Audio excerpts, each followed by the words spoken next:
Alright guys, so today we're going to be talking about solving non-linear systems.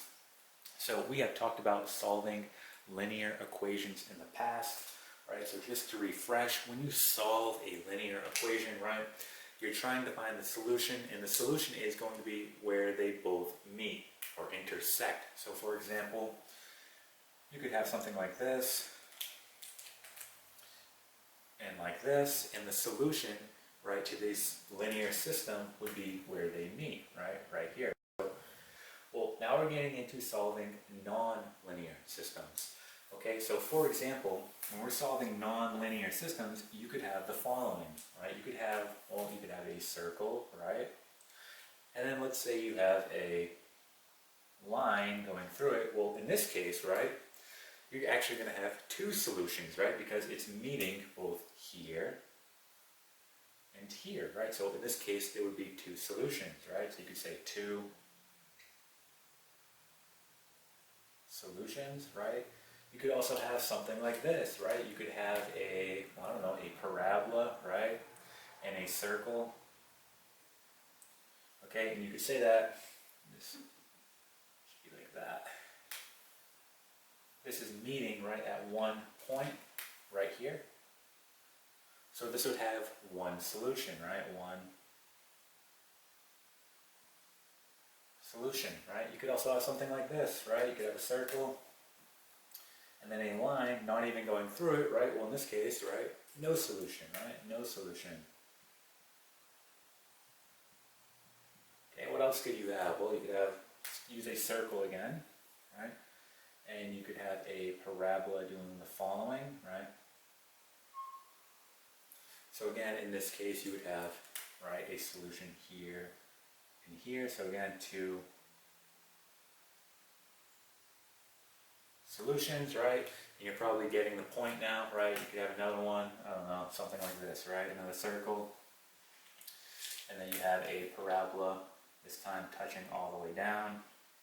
So again, you would have solutions here, here, and here. So this would be three solutions, right? So you get the point.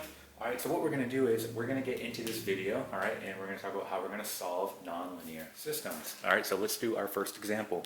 All right, guys, so here is our first example, okay, and we can see by looking at it right here, well, this is going to be linear, right, so this is linear, and looking here, right, well, this is going to be a quadratic, right, so it's going to be a quadratic. So if you think about this, right, at most we can have two solutions, right? So at most we could have something like this, right, where we have 1, 2, right? We could also have something like this where we have, right, just one solution, right? And you could also have something like that, right, where you have no solutions. So at most here you're going to have two solutions. Okay, so let's go ahead and get into this problem. All right, so let's go ahead and erase this, and let's get into it. So we're going to use the substitution method, right, and you're probably familiar with that. So what I'm going to do here is I'm simply just going to move this negative y over, right, and I'm going to move this 1 over. So for example, we're going to rearrange this the following way. We'll have 2x minus 1 equal to y, okay?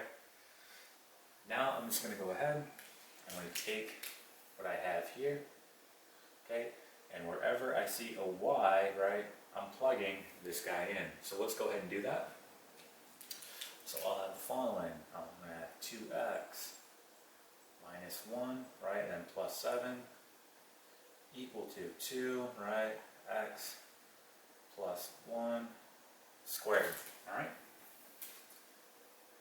All right, at this point we want to go ahead and just combine our like terms. So let's go ahead and do that. So we can combine like terms here and here.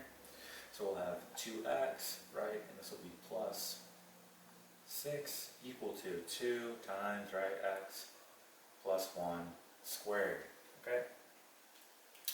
All right, why don't we go ahead now and expand this guy out. So when we do that, we'll get the following. We have 2x plus 6 equal to 2, right? And remember what you're doing here, you're doing x plus 1 times x plus 1, right? So when we expand this out, we're going to get the following. We're going to get x squared, right, plus 2x plus 1. Okay? We can go ahead now and distribute this 2 inside. So again, rewriting it, right, 2x plus 6 equal to 2x squared, right, plus 4x plus 2. Okay? At this point, what I want to do is, I want to move, okay, my 2x and my 6 over to the right side, so I have this equal to 0, okay? So let's go ahead and do that. So I'm going to subtract, right, minus 2x on both sides. So this cancels, minus 6, right? So minus 2x, minus 6. Okay, and let's rewrite what we now have. So let's go ahead and erase this. I can write it on this side. So we're going to have 2x squared, right, plus 2x, right, minus 4. And this is all equal to 0. Okay, all equal to 0. So at this point, right, we want to try to factor, and then we can solve this, right? So we're going to factor this and then solve. So if I look at my terms here, right, can I pull out a greatest common factor? And I can, right? I can pull out a 2. So let's go ahead and do that. So I'm going to pull out a 2. So I'll have here 2, I'll put it in parentheses. I'm going to have x squared, right, plus x, right, minus 2 equal to 0. Okay, we're almost done. And let's go ahead and just factor this part right here. So rewriting, we're going to get 2, right? So we can get x plus 2, right, and then x minus 1, right? And this will all be equal to 0. Okay. Well, we know how to do this, right? This is simply just solving, right? For a quadratic, we take our factors, right? We set them all equal to 0 and solve here. So when we do this, we're going to get the following. I'm going to get 2 equal to 0, right? Which we can't use, right? There's no variable there, so okay, we technically don't have to write that one. Here we have x plus 2 equal to 0, and then we have x minus 1 equal to 0. So again, this is no help to us, we don't need that. Right here, right, we're going to move the 2 over, so we get x equals negative 2. And here we get x equals 1, okay? So these are our x values, okay, that are going to be part of our solution here. Now, all we have to do is take these x values and plug it back into one of the originals. And again, it does not matter which one you choose, right? So again, it's going to be where they're both meeting. So again, it doesn't matter which one you choose. So you want to pick the easiest one. So in this case, I'm going to pick this one, right? I really don't want to plug it into this guy. Let's plug it into this one because that is the easiest one, all right?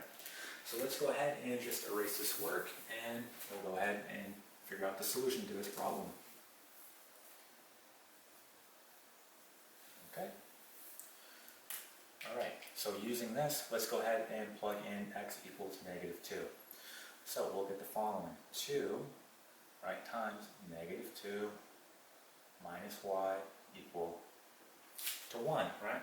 So let's go ahead and do this. We're going to get negative 4 minus y equal to 1. Okay, let's rearrange this so we get negative 4 minus 1 equal to y, right?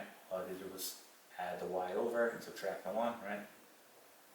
And we're going to get here y equals negative 5. So I plugged in a negative 2, got a negative 5. So that is going to be one solution. So we can write here negative 2, negative 5, right? Now let's do it for 1. So let's go ahead and erase this. And we're going to do it for 1. So we're going to have 2, right, times 1 minus y equal to 1.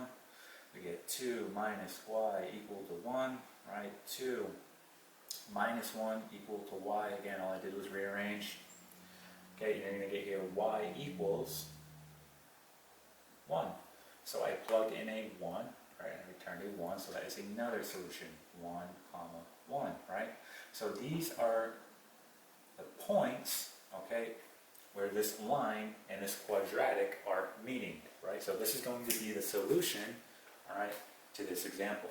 All right, and ideally you would have a graphing calculator where you can check your work, or graphing software that you're using on your computer. Okay, but again, this is the solution to our problem. All right, and that is it.